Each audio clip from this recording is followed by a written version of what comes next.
بسم الله الرحمن الرحيم.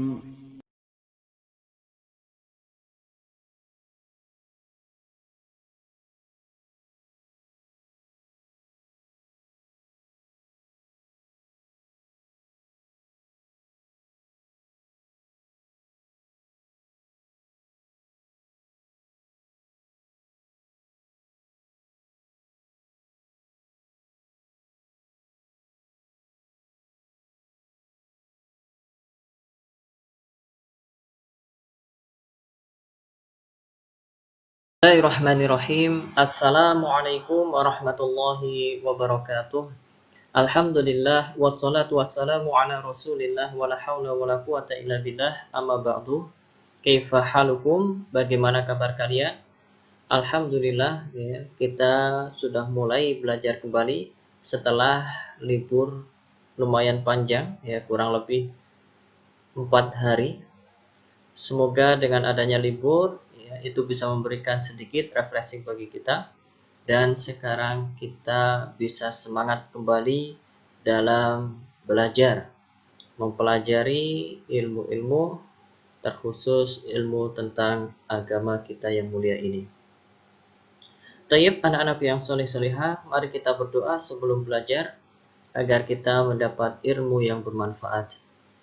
أعوذ بالله من الشيطان الرجيم بسم الله الرحمن الرحيم اللهم اغفر لي ذنوبي ولوالدي وللمؤمنين اللهم إني أسألك علما نافعا ورزقا طيبا وعملا متقبلا.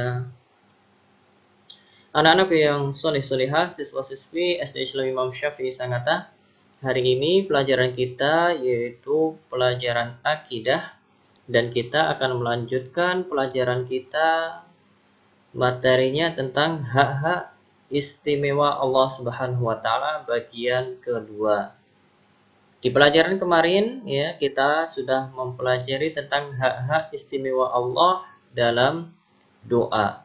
Ya, doa adalah ibadah, dan ibadah itu harus ditujukan kepada Allah Subhanahu wa taala semata.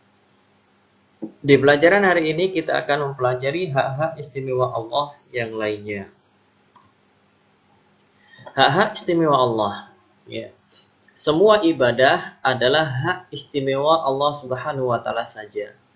Ya, jadi semua ibadah itu adalah hak istimewa Allah. Jadi tidak boleh diberikan kepada selain Allah. Karena ini istimewa milik Allah Subhanahu wa taala semata, dan harus ditujukan kepada Allah Subhanahu wa taala semata. Jadi semua ibadah, dan kalian sudah mempelajari dan memahami tentang apa itu ibadah.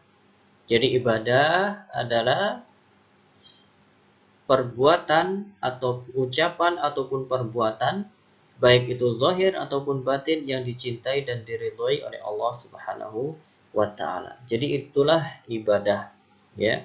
Dan ibadah ada 3 macam, yaitu ibadah lisan, ibadah anggota badan, dan ibadah hati. Ya. Jadi jangan sampai dilupakan, ya. Diingat-ingat dan dibaca kembali ya, pelajaran-pelajaran yang sudah lalu. Jadi semua ibadah adalah hak istimewa Allah Subhanahu wa taala saja, seperti sholat, puasa, zakat, berkurban, doa, nazar, dan lain-lain dari ibadah-ibadah. Ibadah-ibadah itu hanya boleh ditujukan kepada Allah Subhanahu wa taala saja. Tidak boleh ditujukan kepada selain Allah, apapun itu bentuknya. Baik itu malaikat ataupun nabi, orang soleh, jin, setan, dan lain sebagainya, itu tidak boleh. Ya, karena ibadah ini adalah hak istimewa Allah Subhanahu wa taala. Di antara ibadah yang merupakan hak-hak istimewa Allah, yang pertama yaitu berkurban. Berkurban adalah menyembelih binatang, unta, sapi, atau kambing pada hari Idul Adha dan pada hari-hari tasyrik, yaitu tanggal 11, 12, dan 13 Zulhijjah. Adapun Idul Adha itu tanggal 10 Zulhijjah, Dan hari tasyriknya itu tanggal 11, 12, dan 13 Zulhijjah. Inilah waktu-waktu yang kita diperintahkan untuk berkurban. Dan ketika berkurban ini dengan tujuan melaksanakan perintah Allah dan mencari ridhonya, mencari pahala dari Allah Subhanahu wa ta'ala. Allah Subhanahu wa ta'ala berfirman, "Fasholli li rabbika wanhar." Ini dalam surat Al-Kautsar. Ya. Yang artinya, maka dirikanlah salat karena Tuhanmu dan berkurbanlah. Ya, dan berkurbanlah. Jadi berkurban ini merupakan perintah dari Allah Subhanahu wa ta'ala. Dan perintah itu hukumnya wajib. Jadi nazar atau berkurban ini wajib bagi yang mampu. Ya, wajib bagi yang mampu, yang memiliki keluasan rezeki, maka diwajibkan untuk berkurban.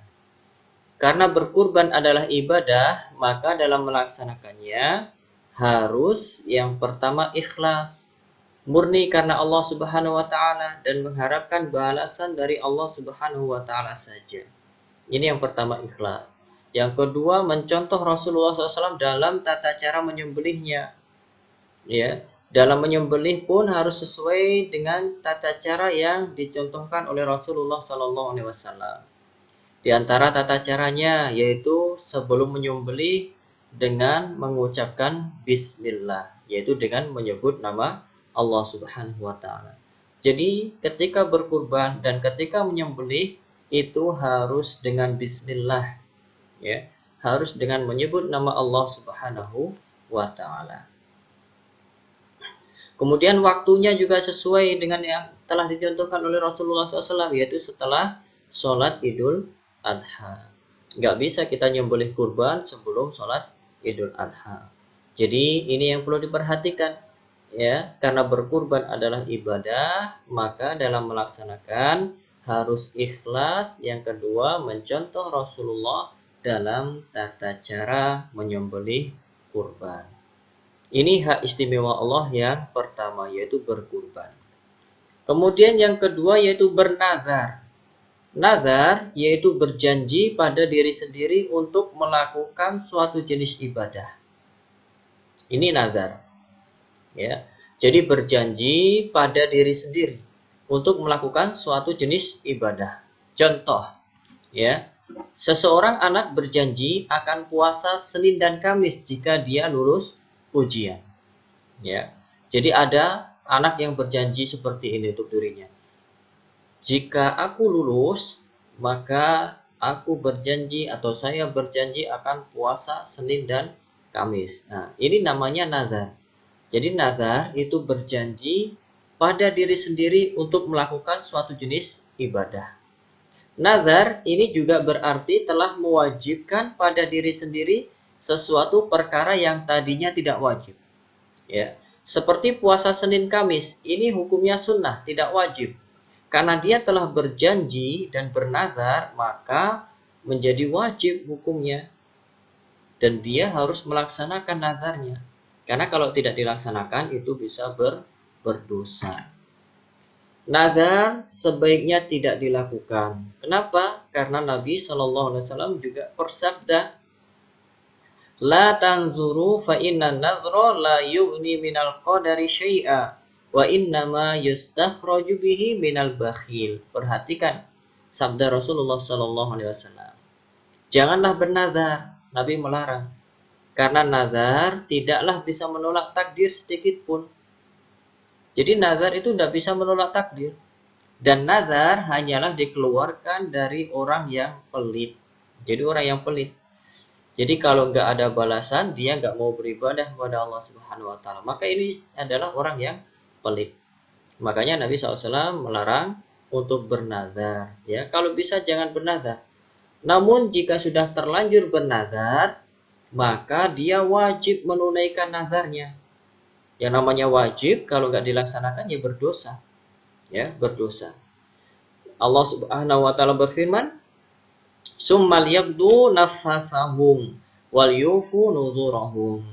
Kemudian hendaklah mereka menghilangkan kotoran yang ada pada badan mereka dan hendaklah mereka menyempurnakan nazar-nazar mereka. Al-ayah. Ini dalam surat Al-Hajj ayat 29.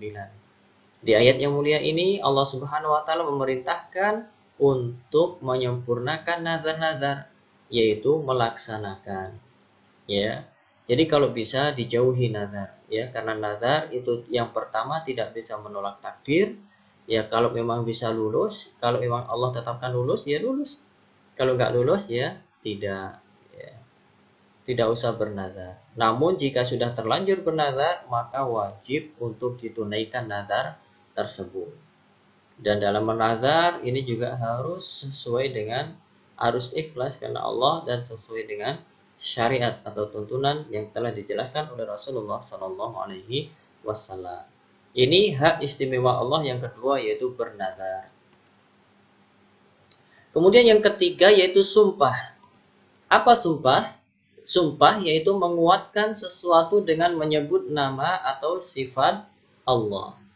Jadi sumpah itu adalah kalimat yang kita gunakan untuk menguatkan, ya, sesuatu dengan menyebut nama atau sifat Allah. Sumpah itu tidak sah kecuali dengan menyebut nama Allah, salah satu nama dari nama-namanya atau satu sifat dari sifat-sifatnya.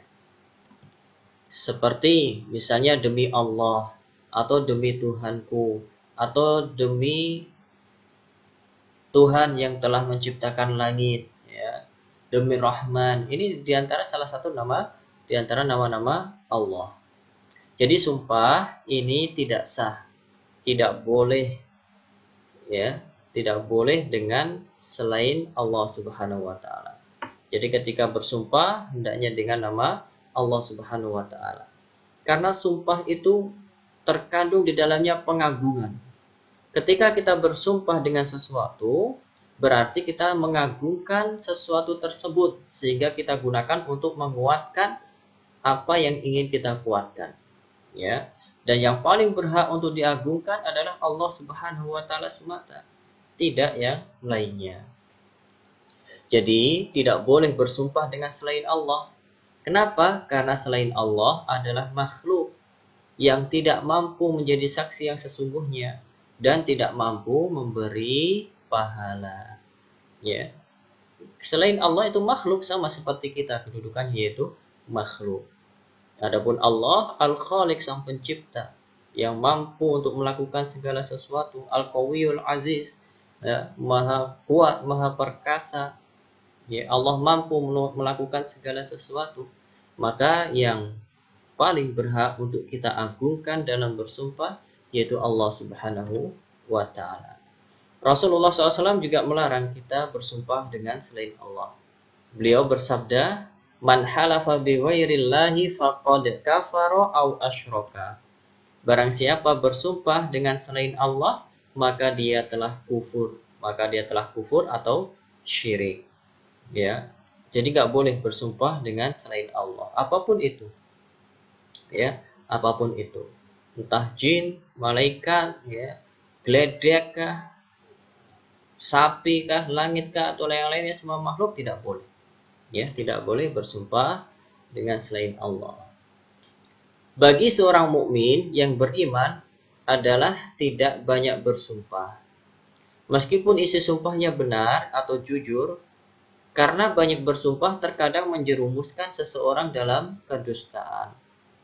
Dan kita mengetahui bahwa kedustaan adalah hal yang diharamkan. Dan pengharamannya lebih besar jika kedustaan itu disokong atau dikuatkan dengan sumpah.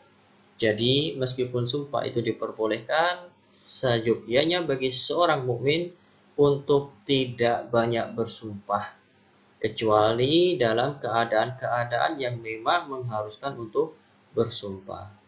Ya, jadi jangan bergampang-gampangan untuk bersumpah.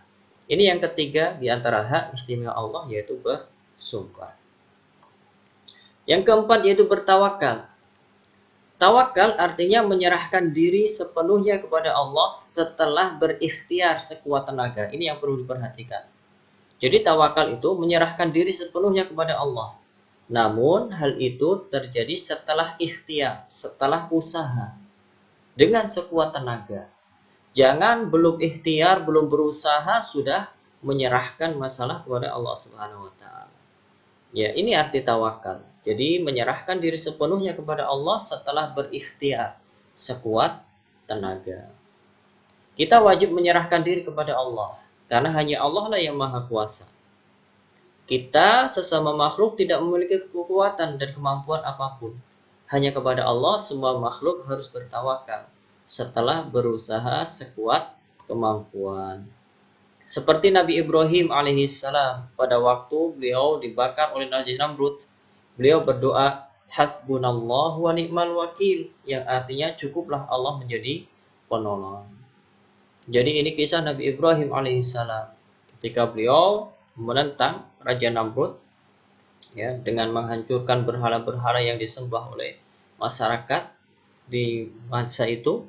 Ya, Nabi Ibrahim dihukum, tidak dibakar.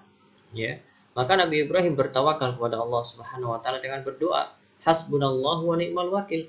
Cukuplah Allah menjadi penolong kami. Karena di waktu itu Nabi Ibrahim tidak memiliki penolong sama sekali. Ya, kecuali Allah Subhanahu wa taala. Maka lihatlah apa hasilnya. Ya, api yang kalau kita lihat itu bisa membakar apa saja dan panas, namun karena kehendak Allah dan perintah Allah, akhirnya api itu menjadi dingin dan menyelamatkan untuk Nabi Ibrahim alaihissalam. Nabi Ibrahim tidak dibakar, tidak terbakar meskipun dilempar ke dalam api. Ini menunjukkan adanya pertolongan Allah Subhanahu wa taala. Jadi kita bertawakal hanya kepada Allah Subhanahu wa taala. Dan ini adalah hak istimewa Allah. Bertawakal hanya kepada Allah. Karena Allah satu-satunya tempat bergantung seluruh makhluk. Qul huwallahu ahad, Allahus samad. Allah tempat bergantung semua makhluk. Yang kelima, cinta dan takut. Cinta dan takut yang paling tinggi wajib kita tujukan hanya kepada Allah. Sebab yang memiliki balasan surga dan neraka adalah Allah. Jadi cinta kita, takut kita yang paling tinggi, yang paling besar, hendaknya kita tujukan hanya kepada Allah. Ya, kita tujukan hanya kepada Allah. Adapun cinta kita kepada selain Allah, itu adalah karena diperintah oleh Allah juga. Seperti cinta kita kepada Rasulullah, cinta kita kepada kedua orang tua, cinta kita kepada keluarga, kakak, adik, ya, dan saudara serta umat Islam seluruhnya, itu semua karena perintah Allah Subhanahu wa taala. Ya. Jadi cinta kita kepada mereka tidak boleh melebihi kecintaan kita kepada Allah. Jadi cinta terbesar kita harus untuk Allah Subhanahu wa taala. Begitu pula dengan takut, kita tidak boleh takut kecuali kepada Allah Subhanahu wa taala. Ya, kita tidak boleh yang namanya takut setan, ya. Itu nggak boleh. Ya, takut setan sampai nggak berani sholat subuh sendirian misalnya. Ya, takut setan sampai nggak berani ke kamar mandi sendirian misalnya. Maka ini nggak boleh. Ya, takut yang seperti itu takut yang tidak diperbolehkan. Ya. Kenapa takut setan? Sedangkan Allah Subhanahu wa taala menjaga kita. Ya. Jangan takut ketika kita bertawakal kepada Allah, ya, memohon pertolongan kepada Allah. Allah akan melindungi kita. Jadi jangan takut. Dan kita harus takut kepada Allah, ya, takut berbuat dosa dan lain sebagainya. Kemudian yang keenam, istighosah, yaitu memohon keselamatan. Istighosah adalah memohon pertolongan agar dihilangkan atau terlepas dari bala bencana. Istighosah itu biasanya berisi doa permintaan kepada Allah, dan itulah yang diperintahkan. Kita istighosah itu memohon, berdoa kepada Allah agar kita diselamatkan dari bala, ya, misalnya dari penyakit yang sudah menyebar, misalnya di sini banyak virus corona. Kita memohon kepada Allah Subhanahu wa taala, berdoa kepada Allah Subhanahu wa taala, itulah yang diperintahkan. Jadi jika istighosah ditujukan pada makhluk yang ia mampu memenuhinya, maka boleh.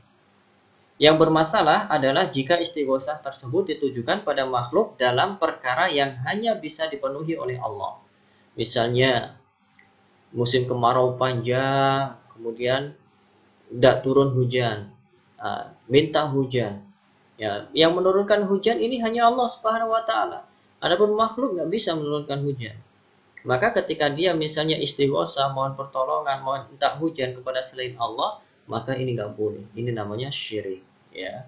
Jadi dalam perkara-perkara yang tidak mungkin dilakukan oleh manusia, maka kita tidak boleh memohon kepada manusia. Ya, misalnya memberi rizki, memberi hujan, ya, menyembuhkan dari penyakit, misalnya menghilangkan wabah. Ini hendaknya kita hanya memohon kepada Allah Subhanahu wa taala. Yang disebutkan terakhir ini termasuk syirik, bahkan syirik akbar, syirik besar. Ya. Ditambah lagi istighosa sering ditambah dengan tumbal atau sesaji. Yang ini ditujukan pada penjaga laut atau penjaga kaki gunung. Ya, ini termasuk tradisi yang masih laris manis di masyarakat kita. Ya, yang tidak jauh dari kesyirikan.